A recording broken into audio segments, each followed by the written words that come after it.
How you doing, guys, and welcome to my channel. Now, if it's your first time here, please hit that like and subscribe, and if it's not, welcome back.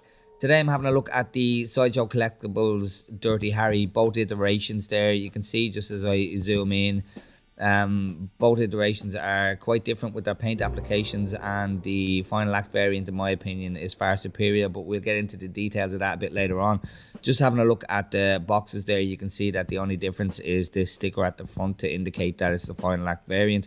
At the side there we have Clint Eastwood's signature, and the back we have a movie poster which looks like the San Francisco Bridge, if I'm not mistaken, and then we have a movie poster at the front which is completely in theme with all of the Sideshow Collectibles Clint Eastwood figures, should I say.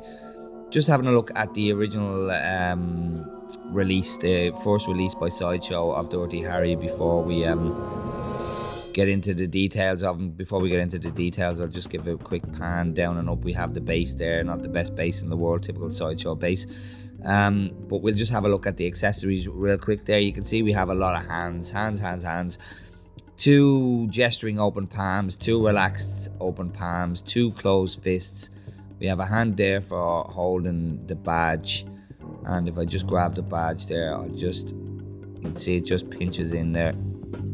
If I can get it in, and if I can get it in focus, that would be absolutely fantastic.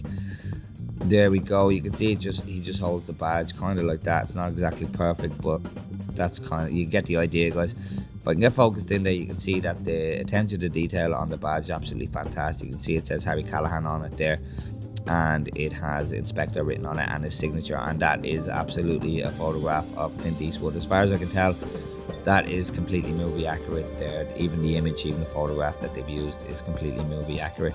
Moving on, we'll take a look at his watch. Not the best mold in the world. Does the job, guys. It's not really on show. His sleeve does cover it, but you can see there that it's not the most fantastic mold in the world, unfortunately.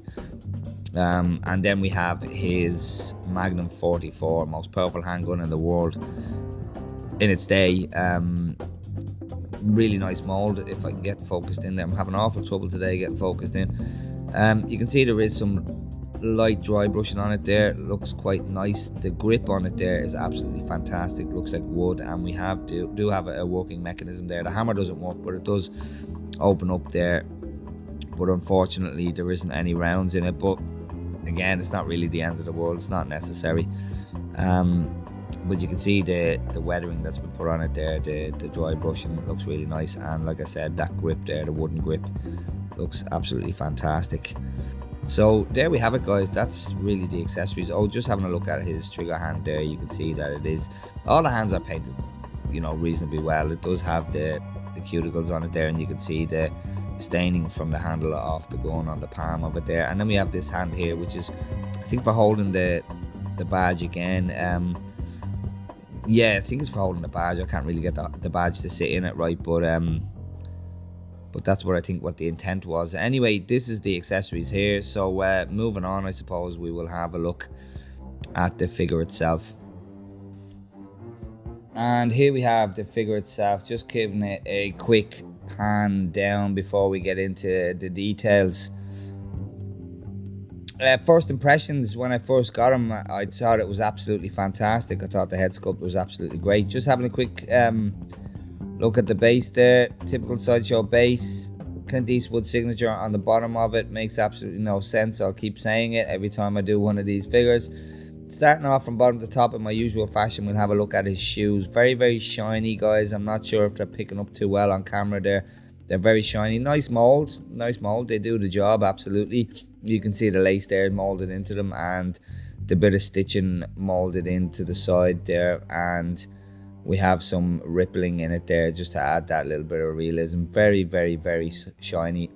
Sole of it is a typical leather sole, I suppose, that you would expect on a shoe like that.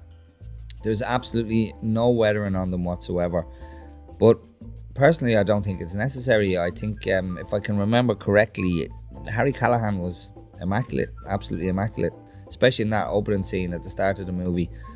I don't think he has any weathering on him at all. He's absolutely spotless.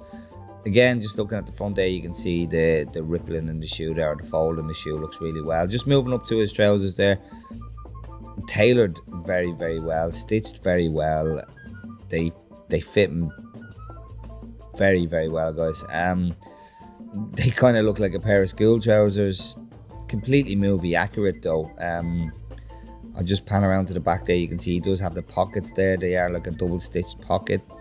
It's not just a slit in the back, as you can see there. Very, very nice attention to detail. Very, very good tailoring.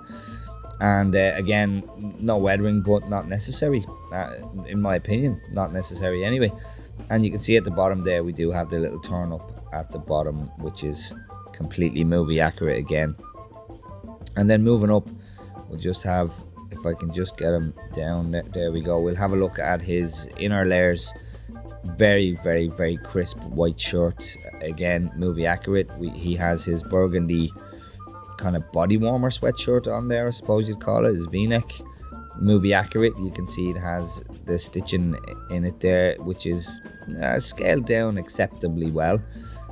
And he has his movie accurate belt there. The buckle is movie accurate as far as I can remember, pleather belt. And he has his holster on the side there, which is also pleather. If I can just get his arm out of the way, we'll have a look at it. Movie accurate holster, pleather material as far as I can tell, and you can see the strap goes all the way up around to the back of his neck. There is a couple of other straps there that go under his arms and then around to this side. Again, as far as I can remember, completely movie accurate, and the leather effect on the belt, on the straps, looks really nice, looks really realistic, and the buckles look really nice as well. And then you can see the lining of his jacket there. Looks really nice, typical Sideshow lining, I suppose. We'll have a look at his short collar first and his tie. Movie accurate tie. And you can see his oversized 70s collar there, which again is movie accurate. Moving on to his jacket, just having a look at the lining, as I mentioned, Sideshow lining. They use the same lining in all of their jackets as far as I can tell. They just vary the colour, they just change the colour. But the jacket itself, completely movie accurate. You can see that it does have all the buttons and all the stitching and the pockets in all the right places. The pattern on it, I'm not sure if that's picking up on camera, guys, the pattern. I might have to change the lighting for you to pick up the pattern there. That's a bit too dark. Just hang on a second. Oh, you can see it better there, guys. Yeah, completely movie accurate as far as I can tell. That pattern is spot on. The stitching scaled down really well. And yeah, everything's all in the right places. The stitching on the buttons is really nice. And again, that pattern looks really well. That stitching line down and the pocket is movie accurate, and it is actually a functional pocket. You can put stuff in there if you so choose. Moving around to the back, we have his elbow pads, again movie accurate, and all the stitching running down the back of it, and you know, those stitch lines down each side are scaled down really nice, and really nice compact stitching. You can see the lining does go all the way around to the back and all the way up, which adds that bit of weight, which, you know, brings gravity into effect, which adds that realism. Has the buttons on his cuff there, just like he has in the movie. And as I mentioned, he has the elbow pads. And just moving up then, I suppose we'll have a look at the head sculpt. Just one more thing I actually want to mention, guys. If you lift up his arms there, you can see that the collar at the back of his neck on his jacket just moves away, and it just takes away from the realism. You can see there at the back of his neck there where it just moves away, and it just doesn't look great. You can futz with it, you can get it down a little bit, but it's just a bit of a nuisance the way that. But that's a sacrifice you have to make when the tailoring fits his body so well. So I suppose moving up to his head sculpt, you can see there, if I can just get him stable, the first thing that you're going to notice is, well, the first thing that I noticed anyway was the eyelashes. The bottom eyelash there is way too thick, very cartoon looking, and a bit of a letdown. The second thing I noticed when I first looked at it was, in my opinion again, that the lips are just a little bit too pink. But when I did get this figure first, when I initially got this figure, I got it before the Final Act variant, and I thought it was amazing. Well, with the exception of the eyelash paint, I thought it was amazing. I thought it was on point. But when I got the Final Act variant, it definitely is not as well painted as the Final Act variant, which we'll do a comparison on a bit later on. But overall, it's still a very, very decent figure. It's overpriced on the second-hand market as far as I can tell. It is slightly overpriced, but it's still a very decent figure and the best iteration of Dirty Harry that we have. I know there is some third-party figures out there, but they don't look as accurate there. Just getting some light shining in on his eyes there, just to give you a better look at them there. The eyebrows are painted a little bit soft for me. I don't think there's enough detail in them there, but they're not overarched like some of the other figures. The green of the eyes is absolutely on point for Clint Eastwood, and you can see the pink in there, and it looks really, really well. And this subtle little frown that he has looks absolutely perfect in my opinion. His jaw might be a little bit square, but I'd have to have a look at the movie again to really give an opinion on that.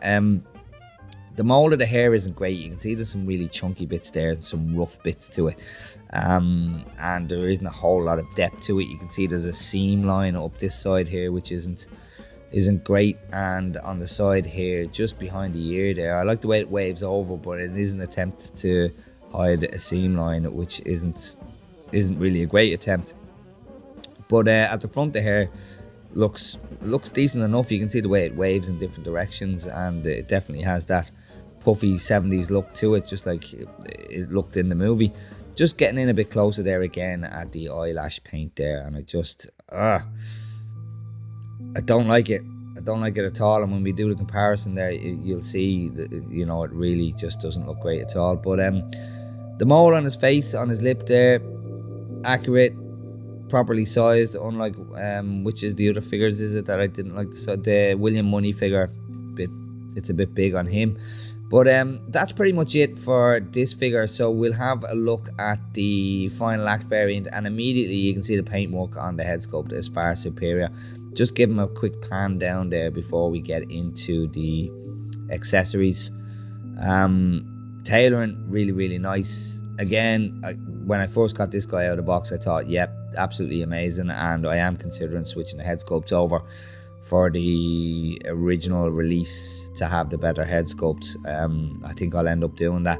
But having a look at the accessories, again, they're identical accessories to the original variant except for the sunglasses. So we have closed fists, we have trigger hand, we have open palms, we have hands for holding the badge, and we have some open palm gesturing hands.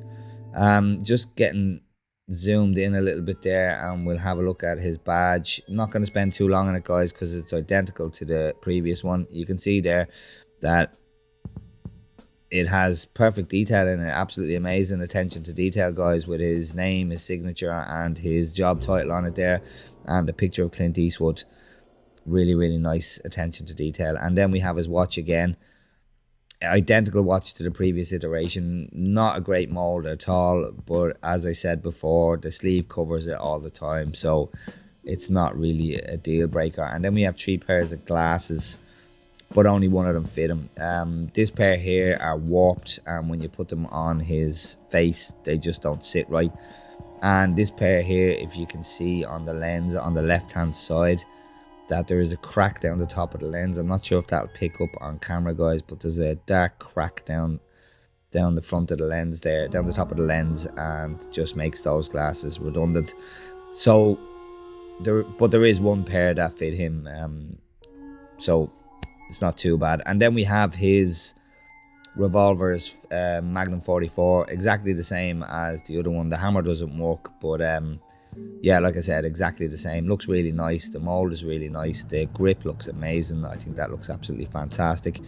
And there is some light dry brushing on it there to indicate some weathering and some wear and tear.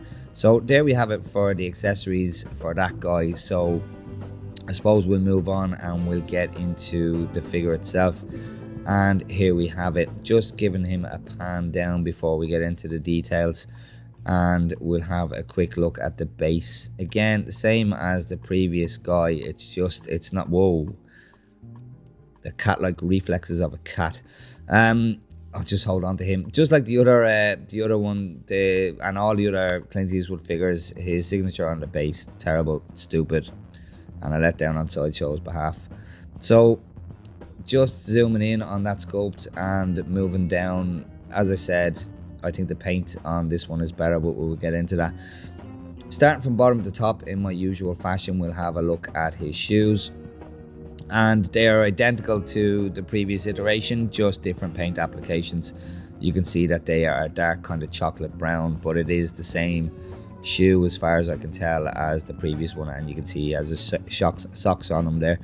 And yeah, the lace is molded in, and again, just like the previous figure, absolutely no weathering on them. In my opinion, not necessary. I know he gets a bit grubby in the final act after he falls off the bus, but I don't think it was necessary to put any weathering in. Some rippling on the front there to add that little bit of realism, and the sheen on them, the way they're painted with that satin sheen on them, does give that kind of leather effect to them. They look really, really nice. Moving up to his trousers, not much to say about his trousers, guys. Plain chocolate brown pair of trousers, no weathering on them, but they are tailored exactly the same as the previous figure, which, you know, they are tailored very, very well. They fit the body really nice, and we have the turn-ups at the bottom just like the previous iteration. And at the back, at the top there, we also have the pockets just like the previous iteration. Like I said, I think they're identical trousers, just dyed a different colour. Moving up, we'll have a look at his waistcoat that he's wearing and his inner garments, his shirt. You can see again his extremely white shirt and his waistcoat that he's wearing. He has all the buttons in all the right places, all the pockets in all the right places, and the snap buttons that close it there are hidden very, very well. I don't think that's a functioning pocket, guys, but not a big deal. The stitching in the waistcoat, as you can see there, is very, very slightly oversized in my opinion, just ever so slightly oversized, but it's still, nonetheless, it still looks really well. And you can see he has his movie accurate tie on him there with the nice print on it. Identical holster to the previous figure, so I'm not going to get into that. You can see the lining is identical to the previous jacket as well, and all Sideshow figures, it's just it's brown this time. That's the only difference, but it is tailored identically to the previous jacket as well. It's again, it's just, you know, dyed a different color. You can see the stitching on the collar there is a little bit oversized as well there, which is a bit unfortunate, but again, not a deal breaker. Lifting his arm up there, you can see the jacket comes away from his chest, which is a bit of a nuisance. But I'm not going to be posing him in anything too dynamic anyway. I've never posed him anything in any dynamic poses really.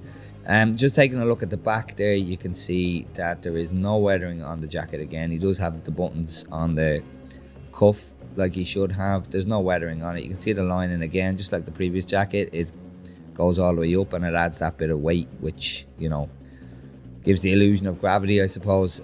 Just moving up then to his head sculpt, and immediately, guys, in my opinion, the paint applications are far superior on this one. If I can get focused in there, the paint applications are far superior, guys. The eyelashes there, the bottom of the eyelash isn't overdone. He's got a bit more, how do I say, he's not as greyish kind of looking. He's a bit more colour to him. In the colour of the lips to me is maybe a little bit too pink, but it's definitely not as pink as the other variant. I think it's a bit more on point. The shadowing that's done on it isn't as cartoony. The eyebrows are painted better.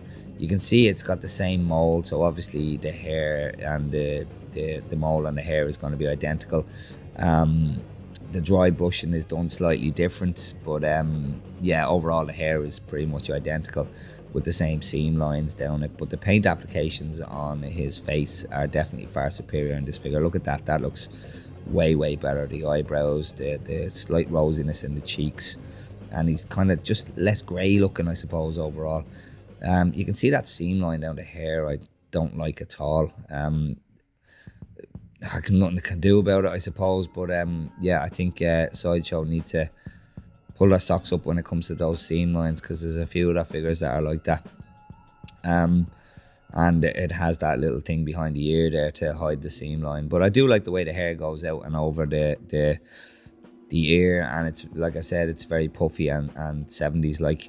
But overall, I think just the paint applications on this one are far superior. The speckling on the cheeks, the eyes, it's got the same green, obviously, eyes that Clint Eastwood has, but yeah, just overall, it's far superior. So I suppose I'm left with nothing else to do but to give you guys a comparison, a side by side with these guys, and really show you the difference with the paint applications. So yeah, so we'll move on. And here we have the two head sculpts side by side.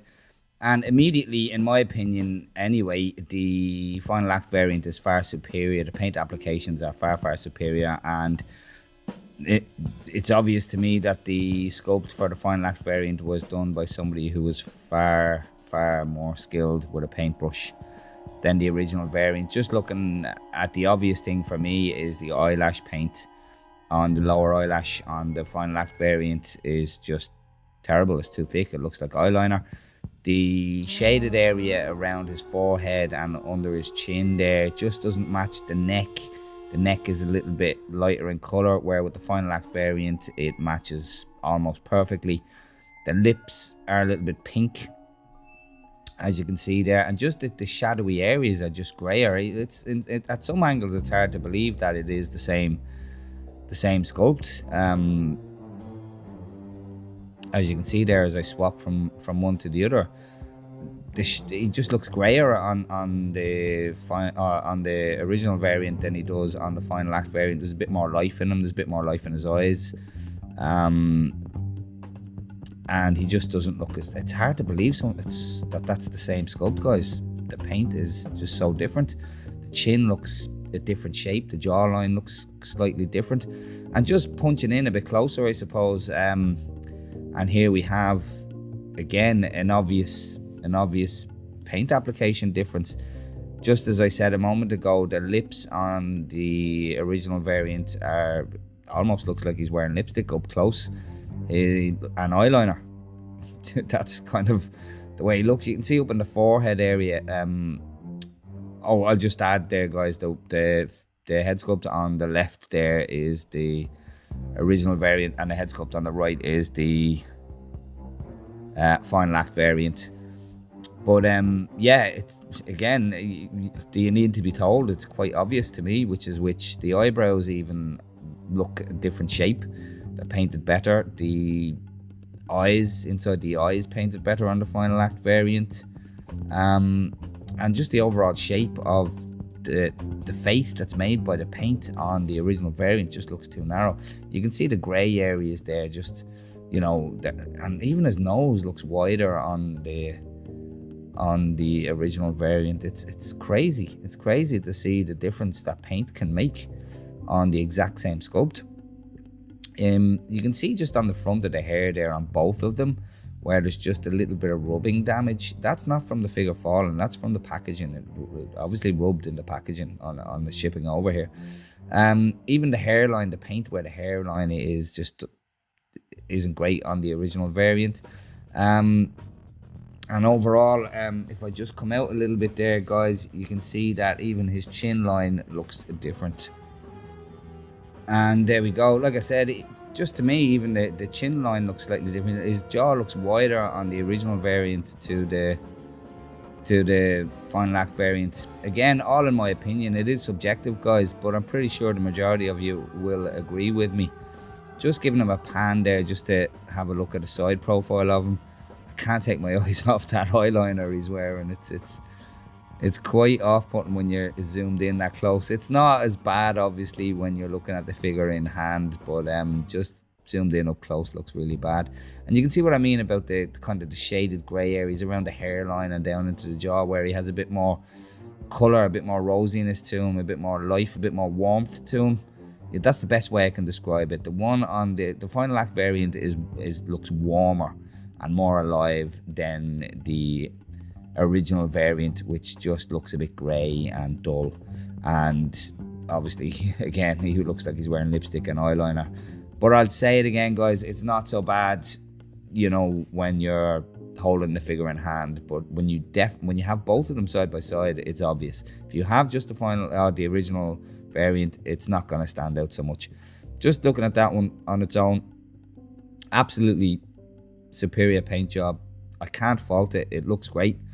And then we'll just move over to this one here, and you can see he's just grayer. His eyeliner is too thick, and yeah, I'm not saying it's terrible, guys. It's just subpar, especially side by side with this one. Again, like I said, guys, it just looks.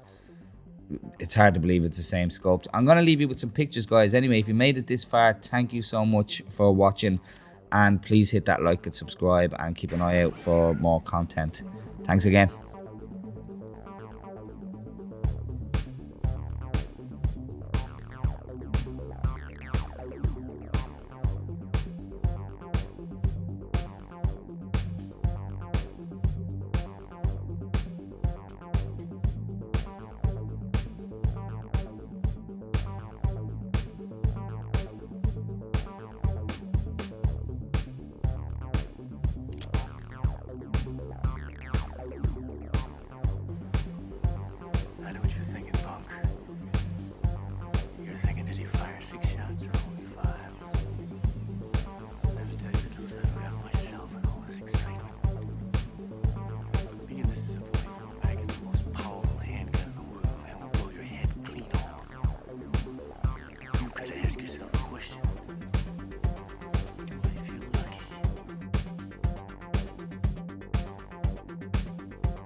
Punk.